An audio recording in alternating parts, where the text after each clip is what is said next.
Pourquoi de nos jours, les amitiés sont des amitiés de profit? Pourquoi? C'est vraiment dommage, mais c'est un constat que j'ai fait et j'ai reçu des courriers. Tu te dis que quelqu'un est ton ami, mais la personne ne se fait pas du souci pour toi. La personne ne t'appelle même pas pour prendre de tes nouvelles. Mais quand la personne a des problèmes d'argent, la personne se souvient de toi. Pourquoi de nos jours, les amitiés sont des amitiés de profit? Au final, tu te recroquevilles, tu restes dans ton coin parce que tu vois qu'on ne veut que profiter de toi. On ne t'aime pas. C'est un choc. Moi, j'ai vécu ça, j'ai vécu cela. Ça m'a fait souffrir avant que je comprenne que... Bonjour mes orchidées, c'est encore moi. J'espère que tout le monde se porte à merveille. Les personnes qui ne vont pas bien, je vous souhaite vivement de recouvrir la richesse car la santé est la plus grande richesse. Je vais faire une vidéo sur un courrier. Ce courrier est revenu déjà plusieurs fois, mais le temps m'a manqué et j'ai décidé aujourd'hui de faire ce courrier-là. En fait, je ne comprends pas pourquoi les gens deviennent de plus en plus profiteurs. Pourquoi est-ce que quand on revient de l'étranger, on pense qu'on ramène des valises d'argent avec nous? Moi, quand je suis arrivée, j'ai été confrontée à ce problème duquel j'ai souffert. Quand je suis arrivée, quand je suis retournée pour m'installer ici, j'ai constaté qu'il y avait beaucoup de malhonnêteté. Les gens veulent te arnaquer.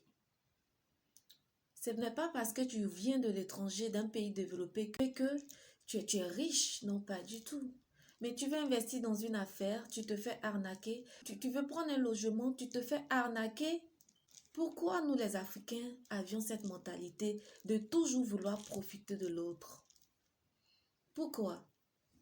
Parce que déjà, quand on part à l'étranger, on fait tout pour s'intégrer. On arrive à s'intégrer là-bas. Quand on revient ici, parce que quand tu restes plusieurs années à l'étranger, quand tu reviens, il faut te réintégrer chez toi en Afrique. Oui, il faut t'acclimater. Il y a le problème du climat avec ces bouffées de chaleur. Vous voyez, on est confronté à pas mal de soucis déjà. Et des personnes que tu dis amis, des personnes que tu dis famille, veulent profiter de toi. Très souvent même, il y en a qui ne vont... Ils ne savent même pas tu as quel numéro. Hein? Non, ils ne savent pas. Ils ne vont jamais t'appeler pour te dire bonjour, bonsoir, comment tu vas. Mais le jour qu'ils auront des problèmes d'argent, c'est là qu'ils vont se souvenir de ton numéro. Pourquoi en Afrique, quand quelqu'un t'appelle, en général, c'est pour te demander de l'argent? Pourquoi? Pourquoi vous ne cultivez pas les relations, les rapports humains? Pourquoi vous ne cultivez pas les attentions? Pourquoi vous ne cultivez pas l'amour? Tu te dis que quelqu'un est ton ami.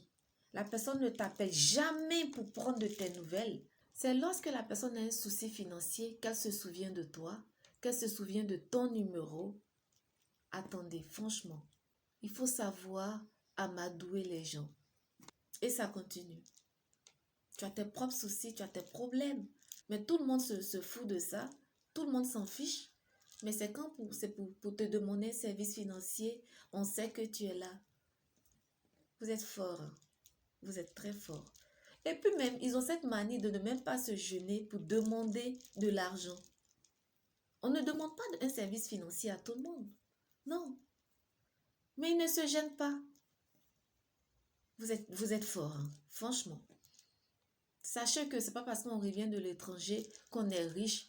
On peut rendre service, certes, oui, on peut rendre service à son ami, on peut rendre service.